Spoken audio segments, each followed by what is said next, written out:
ग्रामीण भारत में लोगों के लिए शुरू से ही रोजगार एक समस्या रही है। आज़ादी के बाद सरकार ने गांव के लोगों को रोजगार मुहैया कराने के लिए कई योजनाएं चलाई,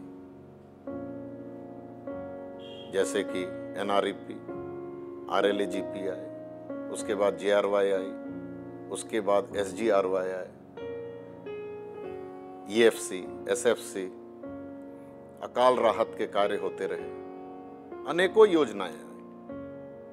मैं ये तो नहीं कहूँगा कि ये सभी योजनाएं अपने मकसद में असफल रही, पर इन सभी योजनाओं में वो बात नहीं थी जो बात महात्मा गांधी राष्ट्रीय ग्रामीण रोजगार गारंटी योजना में है।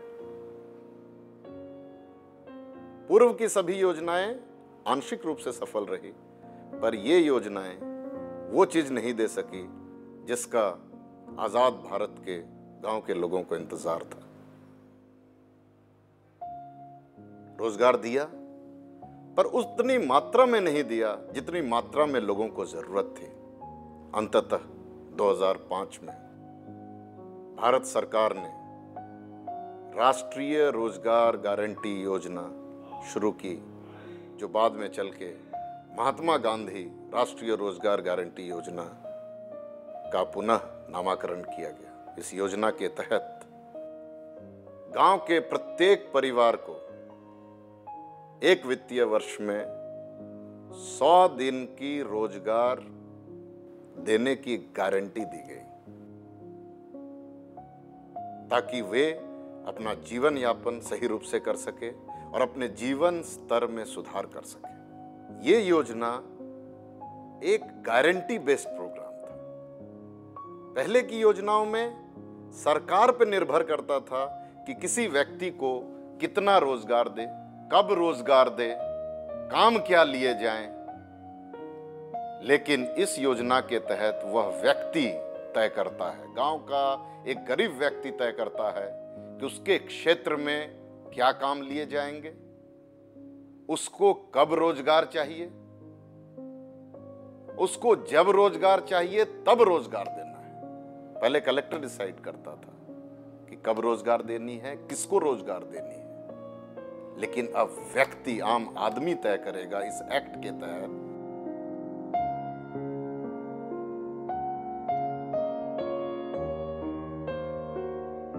हर कोई व्यक्ति, हर कोई परिवार जिसको रोजगार की आवश्यकता है, उसको साल में 100 दिन रोजगार पाने का अधिकार है। हम चाहें या ना चाहें, सरकार चाहे या ना चाहे, कलेक्टर चाहे या ना चाहे, उस व्यक्ति को रोजगार देना उसका दायित्व है, ड्यूटी है। और यह एक कानून बन गया है। ये कोई सरकार के नाम मात्र आदेश नहीं है। अगर कानून का उल्लंघन होगा तो उसके लिए व्यक्ति की, अधिकारी की, कर्मचारी की जवाबदेही तय की जाएगी। इसलिए ये योजना अपने आप में बहुत ही यूनिक योजना है और पहली बार आजादी के बाद लोगों को यह अधिकार मिला है कि वो अपना हक मांग सके, रोजगार का हक मांग सके। महात्मा गांधी रोजगार गारंटी योजना के तहत कोई भी व्यक्ति रोजगार पाने के लिए सबसे पहले वह आवेदन करता है ग्राम पंचायत में जाकर। आवेदन करने के 15 दिन के अंदर उसे जॉब कार्ड दिया जाता है। जॉब कार्ड पाना उस व्यक्ति के लिए प्री रिक्विजिट है रोजगार पाने के लिए। जब तक उसके पास जॉब कार्ड नहीं है, उसको रोजगार पाने का हक नहीं रहेगा। तो इसलिए जॉब कार्ड बनाना सबसे महत्वपूर्ण काम है। जॉब कार्ड बनने के बाद वह नजदीक के किसी ग्राम पंचायत में वो आवेदन के लिए जाता है और कार्य के लिए आवेदन करता है। और कार्य के आवेदन तिथि के 15 दिन के अंदर ही ग्राम पंचायत या कार्यक्रम अधिकारी, उसका दायित्व हो जाता है कि उसको 15 दिन के अंदर कार्य मुहैया कराए। और अगर वह 15 दिन के अंदर कार्य मुहैया नहीं कराता है तो उसे बैठे बैठे उस गरीब आदमी को बैठे बैठे बेरोजगारी भत्ता पाने का अधिकार है।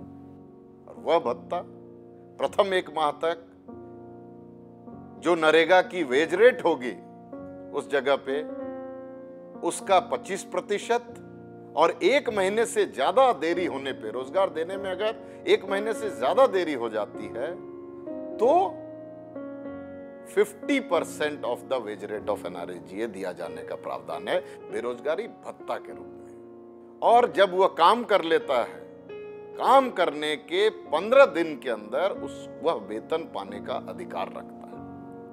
और अगर उसको 15 दिन के अंदर वेतन का भुगतान नहीं किया गया तो हमें उसे कॉम्पेंसेशन देना होगा ना। ये सारी चीजें जो है, 15 दिन में जॉब कार्ड, 15 दिन में काम नहीं तो बेरोजगारी भत्ता, 15 दिन में दाम नहीं तो कॉम्पेंसेशन, ये सारी चीजें इस योजना को पूर्ववर्ती सभी योजनाओं से भिन्न करती है, अलग करती है। लोगों के मन में ये शंकाएं आती हैं और जब ये योजना शुरू हुई तो शंकाएं आई होंगी कि कई योजनाएं आए और चली गई, पता नहीं ये सफल होगा कि नहीं। पर मैं उन सारे लोगों को उनकी शंकाओं को दूर करते हुए कहना चाहूंगा कि ये जो फीचर्स मैंने अभी बताए हैं, जो अधिकार दिए हुए हैं इस एक्ट के तहत लोगों को, वे अधिकार जो हैं 15 दिन में काम, 15 दिन में दाम, 15 दिन में जॉब कार्ड, नहीं तो बेरोजगारी भत्ता और कॉम्पेंसेशन का प्रावधान है। और ये हमें देना होगा क्योंकि ये कानून बन गया है। तो सबसे महत्वपूर्ण बात जो इस योजना के पीछे है कि ये कानून आधारित योजना है। हम चाहें या ना चाहें, हमको ये करना पड़ेगा क्योंकि ये कानून बन गया और कानून के तहत अगर हमने अवहेलना की तो इसके लिए हमारी जिम्मेदारी तय की जाएगी। तो चूंकि कानून बन गया और कानून बनने के कारण ये योजना एक बहुत अनोखी योजना हो गई है, जिससे गरीब लोगों के हितों की रक्षा करना अब सरकार का दायित्व हो गया है, कर्तव्य हो गया है।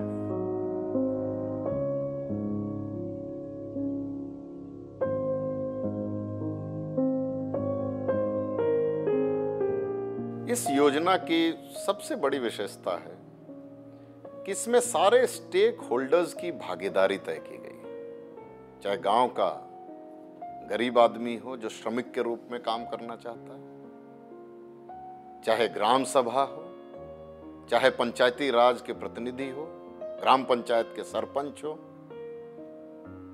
ब्लॉक और जिला परिषद के मेंबरान हो, जिला प्रमुख हो, प्रधान साहब हो, सरकारी कर्मचारी और अधिकारी हो, सबकी एक भागीदारी है और सबके ड्यूटीज और क्या करेंगे ये तय किया गया है। और सबसे इंपॉर्टेंट बात है,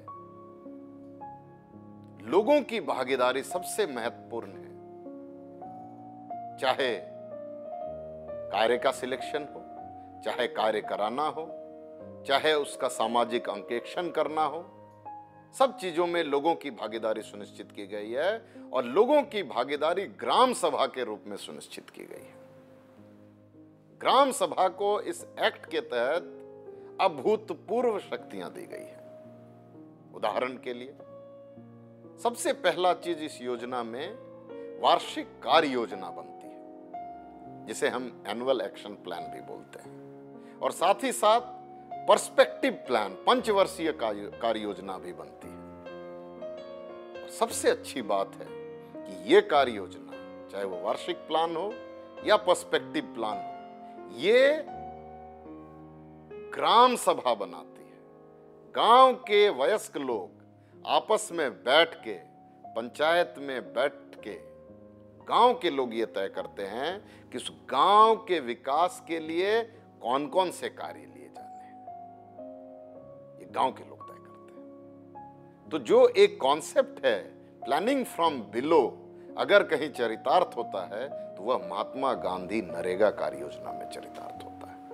और दिस इज इन रियलिटी, ये कोई कागजी बात नहीं है।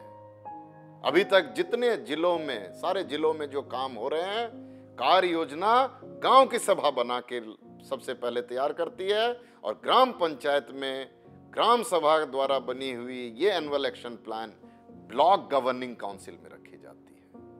ब्लॉक स्तर पे जो समिति होती है, पंचायत समिति स्तर, ब्लॉक स्तर पे जो गवर्निंग काउंसिल, वहां रखी जाती है और वहां विचार विमर्श करके वहां से अप्रूव होने के बाद ये जिला स्तर, जिला परिषद की गवर्निंग काउंसिल की बैठक में इस योजना को रखा जाता है, जहां पे जिला स्तर की योजनाएं उसी ग्राम सभा द्वारा बनाई हुई योजना के तहत इसको जो है तैयार करती है और जिला स्तर पे तैयार होने के बाद स्टेट की योजना बनती है और राज्य स्तर की योजना फिर भारत सरकार में आके पूरे देश की योजना बनती है। तो वाकई अगर कहा जाए तो नीचे के स्तर से यह योजना बन के आती है, ताकि, क्योंकि इस योजना का मानना है कि गांव का विकास का जो है कि रूपरेखा गांव के लोग ही तय कर सकते हैं। इसके अंतर्गत मेनली 8 ब्रॉड कैटेगरी के कार्य लिए जा सकते हैं।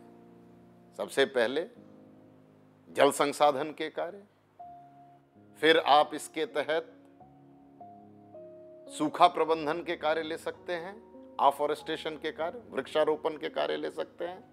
आप सिंचाई, छोटे छोटे जो है आप नहर नाले बना सकते हैं सिंचाई के लिए। आप जो है सबसे महत्वपूर्ण जो कैटेगरी 4 के वर्क्स कहे जाते हैं, SC ST, दैट इज अनुसूचित जाति, अनुसूचित जनजाति, BPL चयनित परिवार, लघु व सीमांत कृषक और इंदिरा आवास बेनिफिशियरी, ये जो कैटेगरी के लोग हैं, SC ST BPL IY beneficiary, small and marginal farmer, ये जो लोग हैं इनके निजी खेतों में भी काम लिए जा सकते हैं। इनके निजी खेतों की लैंड लेवलिंग की जा सकती है, लैंड डेवलपमेंट वर्क इसमें लिए जा सकते हैं, इनके मेड़बंदी की जा सकती है, इनके निजी खेतों में इरिगेशन फैसिलिटी के लिए कुएं खुदवाए जा सकते हैं, खेत तलाई बनाए जा सकते हैं, टांके खुदवाए जा सकते हैं और इन्हें हॉर्टिकल्चर के तहत इनके निजी खेतों में पौधे उगाए जा सकते हैं, फलदार पौधे उगाए जा सकते हैं, एफॉरेस्टेशन के कार्य लिए जा सकते हैं। तो ये जो चौथे कैटेगरी के जो कार्य हैं, ये एक बहुत ही महत्वपूर्ण कार्य है जिसमें जिसके तहत उस गरीब के जीवन में आमूल चूल परिवर्तन ला सकता है। इस गरीब आदमी को इन कार्यों में जो भी पैसा खर्चा होगा, चाहे लेबर में चाहे मटेरियल में, सारा पैसा महात्मा गांधी नरेगा से वहन किया जाएगा। तो ये जो कैटेगरी 4 के जो कार्य हैं ये बहुत ही महत्वपूर्ण है और ये जो है पूरे देश में, अगर इसमें सभी SC ST BPL, अनुसूचित जाति, जनजाति, लघु सीमांत कृषक, इंदिरा आवास बेनिफिशियरी, सभी के अगर खेतों को सैचुरेट किया जाए, खासकर जहां सूखा प्रभावित क्षेत्र है वहां पे सॉयल और वाटर कंजर्वेशन के कार्य इनके खेतों में लिया जाए, तो निश्चित रूप से न केवल इनके जीवन में सुधार होगा बल्कि भारत के कृषि की पैदावार बढ़ेगी। तो आप देखेंगे कि ये जो 8 तरह के कार्य, ये ब्रॉड तरीके के जो कार्य हैं जो हम लेते हैं, जिसमें सबसे इंपॉर्टेंट जो है जल और भूमि संरक्षण के कार्य। इस देश में अभी भी 2/3 एरिया ड्राई जोन एग्रीकल्चर होता है, जहां पे 100 सेंटीमीटर से कम वार्षिक वर्षा होती है और उन क्षेत्र में ये जरूरत है कि भूमि और जल संरक्षण के कार्य ज्यादा से ज्यादा लिए जाएं और ये एक्ट उन क्षेत्रों को, उन